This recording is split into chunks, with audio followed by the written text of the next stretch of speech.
ദൈവം സംസാരിച്ചു, പക്ഷെ അത് എനിക്കിഷ്ടമുള്ള വിളിയല്ല. എനിക്കിഷ്ടം നിനവയിൽ പോകാനല്ല, എനിക്കിഷ്ടം തർശീശിൽ പോകാനാണ്.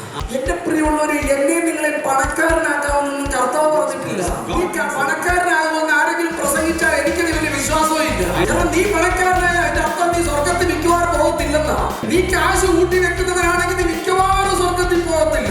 ധനവാൻ സ്വർഗരാജ്യത്തിൽ കടക്കുന്നത് ഒട്ടകം സോജിക്കുഴയിലൂടെ അപ്പുറത്ത് കടക്കുന്നതിനേക്കാൾ ബുദ്ധിമുട്ടാണെന്ന് പറഞ്ഞാൽ, if you are a person who is accumulating money, you will not enter into the kingdom of God. നമ്മൾ പലപ്പോഴും ചിന്തിക്കുന്നത് എന്റെ കയ്യിൽ കാശുണ്ടെങ്കിലല്ലേ എനിക്ക് കാര്യങ്ങൾ ചെയ്യാൻ പറ്റുള്ളൂ. നമ്മുടെ ഒരു രൂപ പോലും വേണ്ട.